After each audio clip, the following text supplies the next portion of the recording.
আমেরিকায় অবস্থান করা অবৈধ ভারতীয়দের সামরিক উড়োজাহাজে করে দেশে ফেরত পাঠাচ্ছে ট্রাম্প প্রশাসন। এরই মধ্যে সোমবার 205 ভারতীয়কে নিয়ে রওনা হয়েছে একটি উড়োজাহাজ। ভারতের উদ্দেশ্যে আসা বিমানটি জ্বালানি ভরার জন্য জার্মানির রামস্টেইনে থামার সম্ভাবনাও রয়েছে। আজ মঙ্গলবার এক প্রতিবেদনে এসব তথ্য জানিয়েছে এনডিটিভি। প্রতিবেদন বলছে, C-17 উড়োজাহাজে ভারতীয়দের ফেরত পাঠাচ্ছে ট্রাম্প প্রশাসন। রিপাবলিকান এই নেতা এবারের মেয়াদে ক্ষমতায় আসার পর ভারতীয়দের আমেরিকা থেকে ফেরত পাঠানোর ঘটনা এটিই প্রথম। রাষ্ট্রপতি ট্রাম্প জানুয়ারিতে বলেছিলেন যে প্রধানমন্ত্রী নরেন্দ্র মোদী অবৈধভাবে মার্কিন যুক্তরাষ্ট্রে আগত ভারতীয় অভিবাসীদের ফিরিয়ে নেওয়ার ক্ষেত্রে যা সঠিক তাই করবেন। সম্প্রতি দুই নেতার মধ্যে ফোনালাপের পর এই মন্তব্য করা হয়।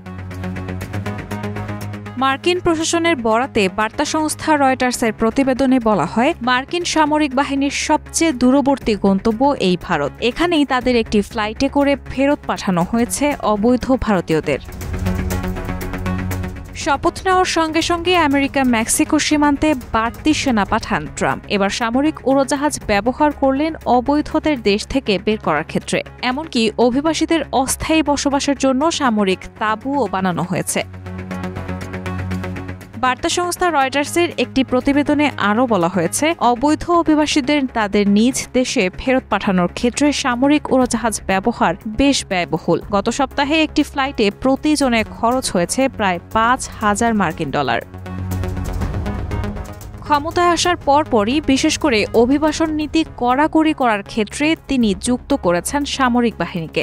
শয়ে শয়ে অভিবাসী সামরিক বিমানে আমেরিকার বাইরে পাঠিয়ে দেওয়া হয়েছে বলে জানায় ট্রাম্প প্রশাসন। এখনো পর্যন্ত 6টি বিমানে করে আমেরিকা থেকে বের করা হয়েছে অভিবাসীদের। লাতিন আমেরিকার দেশগুলোতেই মূলত অভিবাসীদের ফেরানো হয়েছে। ভারতীয়দের ফেরত পাঠানো ছাড়াও আরও 5,000 মানুষকে বিভিন্ন দেশে ফেরত পাঠানোর পরিকল্পনা করেছে পেন্টাগন।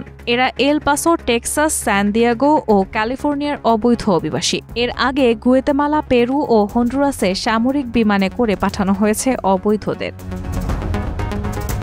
20 জানুয়ারি ক্ষমতা গ্রহণের পরই আমেরিকায় থাকা অভিবাসী প্রত্যাশীদের বিরুদ্ধে নির্বাহী আদেশ জারি করেন প্রেসিডেন্ট ডোনাল্ড ট্রাম্প। দেশের বিভিন্ন জায়গায় শুরু হয় অভিবাসন প্রত্যাশীদের ধরপাকড় এবং নিজ দেশে ফিরিয়ে দেওয়ার কার্যক্রম।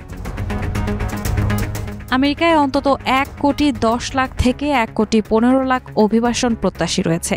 এর মধ্যে 20 লাখের বেশি অভিবাসন প্রত্যাশীর বাস ক্যালিফোর্নিয়ায়।